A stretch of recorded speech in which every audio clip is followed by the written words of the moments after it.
किया है। जीतन मांझी 66 में डिग्री प्राप्त किया है, वो 74 वर्ष के हैं, हम 80 वर्ष के हैं। 1980 में हम विधायक रहे और वो 1985 में आए। उनको तुम ताम करना नहीं चाहिए था, इस बात की चर्चा किया। आज विशेष चर्चा ये करना चाहते हैं कि माननीय मुख्यमंत्री जी को तो हम लोग कह ही चुके हैं कि उनके भोजन में पिछले कई एक दिनों से विषैला पदार्थ मिला करके साजिश तन जल्दी किसी को चीफ मिनिस्टर का इसके लिए एक साजिश के तहत उनको विषैला पदार्थ खिलाया जा रहा है, जिसका नतीजा है कि महावीर चौधरी के पोर्ट्रेट पर उन्होंने माल्यार्पण नहीं किया, अशोक चौधरी के माथे पर दे दिया जो जीवित हैं। उसी प्रकार से महिलाओं के बारे में क्या क्या न कहा, आज हिंदुस्तान नहीं संसार वाकिफ हो चुका है। और फिर कल जो हमारे साथ तुम ताम की बात की, भाषा की, हम कहा था कि संस्कार उनका लगता है कि गिर गया है जो ऐसा बोलते हैं। आज एक नई बात कहना चाहते हैं आपसे, आज आपसे बात करना चाहते हैं कि विधानसभा का कस्टोडियन माननीय अध्यक्ष हुआ करते हैं। माननीय अध्यक्ष ने नियमन दिया था कि जिसको हम पुकारें वही बोलेगा, और उसके बाद जब आरक्षण की बात खत्म हो गई थी, दूसरा बिल आया नामांकन का, तो नामांकन में हमको उन्होंने पुकारा, हम उठ करके अपनी बात कहना शुरू किया। इसी समय नीतीश कुमार आगे आ गए, टपक गए। माननीय अध्यक्ष जी को चाहिए था नीतीश कुमार जी को रोकना।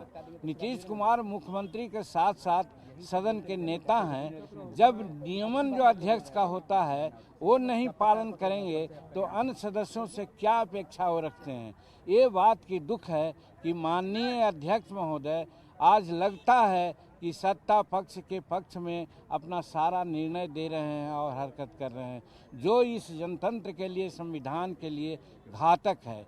और इसीलिए आज विशेष मैं कहना चाहता हूँ कि मुख्यमंत्री तो दोषी है ही हैं, मुख्यमंत्री से कम दोषी हमारे अध्यक्ष महोदय नहीं हैं, जो शेड्यूल कास्ट की बात को सुनना नहीं चाहे, सुनाना नहीं चाहे। हम क्या कह रहे थे, वो लोग कहना चाहते हैं कि आरक्षण का बिल का हम लोग विरोध करते हैं, कतई नहीं। हमारे एनडीए के साथी लोग बढ़ चढ़ करके ये कहा कि हम समर्थन नहीं बल्कि सर्वसम्मति से इसको पारित किया जाए, और बाद में उन्होंने घोषणा की। तो जहाँ तक आरक्षण का सवाल था उस पर कोई टीका टिप्पणी नहीं थी, हम सिर्फ यही कह रहे थे आरक्षण का क्वांटम आप बढ़ा दीजिए। लेकिन डॉक्टर अंबेडकर साहब ने कहा था जब संविधान में आरक्षण की बात आई थी तो कि 10 वर्षों के बाद उसकी समीक्षा हो। हम नीतीश कुमार से यही जानना चाहा, आप कम से कम 15-18 वर्ष में और 15 वर्ष पहले आपके बड़े भाई ने जो शासन किया, कितने दलितों को उन्होंने आरक्षण दिया है, कितना बैकलॉग है, इसके बारे में कुछ सोचा महोदय? तो उसी प्रकार से ये 20% न कर दें आप 25% कर दें, उससे कोई फ़ायदा नहीं है। हम उदाहरण साइट किया कि 1971 से यहाँ पर रोस्टर नियम लागू है। रोस्टर का मतलब होता है कि 16% तक शेड्यूल कास्ट के नौकरियों में आरक्षण दिया जाएगा। आज जानते हैं दुख कहते हुए हो रहा है। हम तो समझते हैं कि सत्ता पक्ष के लोगों को शर्म आनी चाहिए कि आज 73-74 वर्ष संविधान लागू हुए हो गया, और जो रोस्टर लागू की बात आती है तो उधर 71 में हुआ, तो कहने का मतलब है कि 29 वर्ष उधर हुआ और 23 वर्ष इधर हुआ, तो कम से कम 40-50 वर्षों का अवधि में कितना प्रतिनिधित्व है? प्रतिनिधित्व है 3.7। आप जोड़िए 16% प्रतिनिधित्व देने में कितना साल लगेगा? यही हम उनको कहना चाह रहे थे कि माननीय मुख्यमंत्री जी आप इसकी समीक्षा कीजिए। याद है हमको 1955-56 के आसपास में मुंगेरी लाल जी के अध्यक्षता में शेड्यूल कास्ट और शेड्यूल ट्राइब्स के आरक्षण को तजवीज़ करने के लिए आयोग बना था।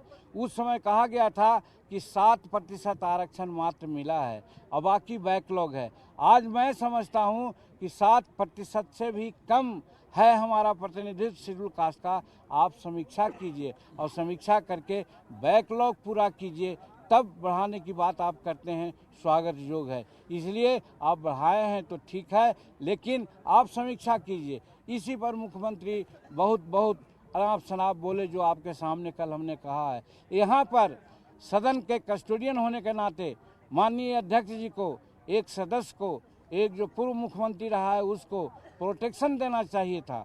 माननीय मुख्यमंत्री को समझाना चाहिए था कि ये तथ्यपरक बात हो रही है, उलूल जुलूल की बात जीतन मांझी नहीं कर रहा है, इसलिए आप थोड़ा साइलेंट रहिए, इनकी बात को सुनिए। वो सुनाने में कोई रुचि नहीं ली। इसलिए मैं समझता हूँ ये जो आज चल रही है बात, चाहे महिलाओं का अपमान का मामला हो या आरक्षण में जो अभी बैकलॉग है उसका मामला हो, इसके चलते हम लोग समझ रहे हैं कि सत्ता पक्ष महिलाओं का विरोधी, शेड्यूल कास्ट का विरोधी है। इसके लिए आज हम लोग देने का काम किया। और देखिए क्या जमहूरियत है, क्या जनतंत्र है, उन लोगों को क्या दिक्कत है, केंद्र की सरकार क्या कर रही है उसके लिए बिहार विधानसभा कोई जवाबदेह है क्या? लेकिन बिहार विधानसभा या बिहार राज्य में जो हो रहा है उसके लिए जवाबदेह राज्य सरकार है। तो हम लोगों ने सोचा था कि हम लोग धरना देंगे और वो लोग ऐसा किया कि फोटोग्राफर के सामने खड़ा हो गए ताकि हम लोगों का फेस न आवे, हम लोगों का स्लोगन की प्रतियां सामने न आवे। कहने का मतलब इस रूप में भी जनतंत्र की हत्या वो करना चाहते हैं। तो ऐसा हत्यारी सरकार और ऐसा हत्यारी पार्टी के लोग के कब्जे में, हाथ में बिहार का बागडोर रह करके आज गजब स्थिति में है। चाहे लॉ एंड ऑर्डर का मामला हो, विकास का मामला हो, फिजूल खर्ची का मामला हो, सब में फिसड्डी साबित हो रहा है। इसलिए इस सरकार को जाने में ही बिहार को फ़ायदा है, जनता को फ़ायदा है। इसलिए हमारे एनडीए के साथियों ने सब इस तक का काम किया।